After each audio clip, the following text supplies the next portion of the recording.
G'day guys, I hope you've all had a productive and safe weekend, but it is now once again time for another Australian-centred coronavirus update. Now obviously the two big bits of news today is that the number of cases continues to pick up in Australia. We are reaching that case. If you have not watched my previous videos, we're adding hundreds of new cases every day. So whereas before we were about 1,000 cases, we are now up to 1,286 with an additional death. Something to have a look at, and I will link to this below, a website called worldometers.info, is the linear scales of cases within Australia compared to the rest of the world. And what we've noticed is, as I've been mentioning, a massive uptick in the number of new cases as we go through the viral generations recently. So just about, it seems March 12, the rate of change of increase, the increase in the rate of change, I should say, began to spike up, and it just keeps going up and up and up. And if we look at other countries like the US, Italy, it doesn't cap out any number that we've seen so far. The scale, the incline to the scale, I should say, the gradient is still extremely high, so we could expect to see a rapid increase in the number of new cases every day. So we'll go from a few hundred new cases every day, then we'll be adding 500, then we'll be adding thousands, then multiple thousands, then multiple tens of thousands, as we're seeing in Europe and this sort of thing. So that's something to keep in mind. Despite the measures that are being put into place in Australia, we have reached this stage where we are hitting these new totals every day, and if we're following the trend of the rest of the world, despite their lockdowns, they weren't as prescient as Australia. They didn't get on this as early as we have, but again, native transmission is underway, and it's reached that stage where we're adding hundreds of new cases every day. But the big news of today in my state of New South Wales is the New South Wales Premier Gladys Berejiklian has signalled a shutdown of all, quote, non-essential services in the state over the next 48 hours. So we're going to be outlining her plan in a meeting tonight, and the public will know more about that tomorrow. Now, non-essential services would be expecting things running off the previous quarantine methods they put into place. No gatherings of people outside of more than 500 people, so music festivals get cancelled. No gatherings indoors of more than 100 people, so obviously clubs and pubs are severely restricted in their money-making capacity. We would expect places like that to be completely and utterly shut down for the foreseeable future. Who knows how long that will be. It said that schools will be open tomorrow if they haven't already closed. That's the Monday, March 23rd, but Berejiklian said she will make a further comment about this tomorrow. Again, we would expect to see schools shut down and this sort of thing.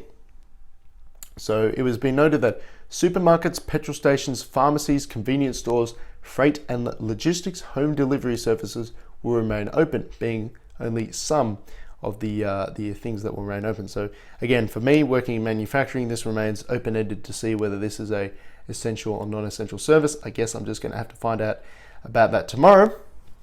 This is obviously highlighting, you may be noticing this in your personal life, the difference between people who have the spending habits of people. Essentially, do they have a little bit of a nest egg saved up for emergencies? I have seen the stat coming out of the United States which says some awful amount of adults just do not have any kind of money saved up on this sort of thing, and this is what this money's for. Pandemics obviously don't come around very often. The last time we dealt with something of this scale was obviously the Spanish flu 100 years ago, but it can be anything. Your car breaks down, or suddenly you need to help out a friend, then maybe they need a loan and this sort of thing, and that's one reason to have a nest egg on hand. I myself have quite a large nest egg on hand, so I'm not too worried if I'm put out of work for a little bit. It'll obviously put a hit to my savings. It'll punt me back for my saving goals and this sort of thing, but I'm not in trouble. I'm not going to starve and this sort of thing. So, quote, I will update New South Wales tomorrow morning about the impacts and our plans following the National Cabinet, the Premier Berejiklian said in a statement. So that's the big news of today. Victoria has signalled that it may be following suit. We would expect them to close all schools following tomorrow.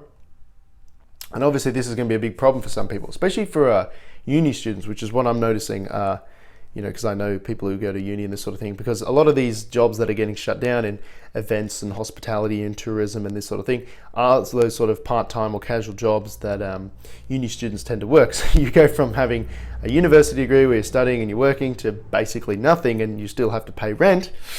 It's a bit of a stressful time for these people. Thankfully, a lot of them live at home and they can rely on the support of their family and this sort of thing. But yeah, that's the big news from today.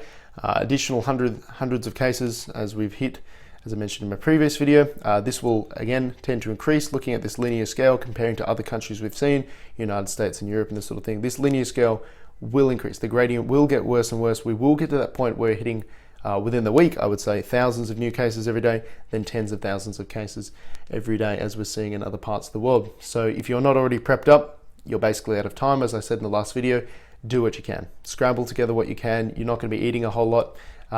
Something else to mention, gyms will probably be closed. They're a non-essential service, and they've something that's been mentioned as a incubation for infection, because everyone's sweating everywhere and water droplets and that sort of thing. So that sucks for me because I can't go to the gym and make juicy gains, but I'm in the process of constructing a home gym anyway, so maybe a few days off and then we'll be back into it. That could be an interesting thing to do videos on, what my home gym looks like and that sort of thing. Maybe we'll look into that. But yes, in addition to these hundreds of new cases every day, in a response, New South Wales is going into more comprehensive shutdowns. We should expect to see the complete closure of all schools, the mandatory closure of all schools, events, pubs and clubs and this sort of thing. And this is obviously putting a lot of people out of work. There are a lot of people working casual jobs who don't get sick pay and this sort of thing. It is certainly a tough time for the country. The economy is certainly taking a hit from this, as speculation is running rife over what's this going to be. How's this going to affect our trust in the future, which is what the capitalist investment system is based on.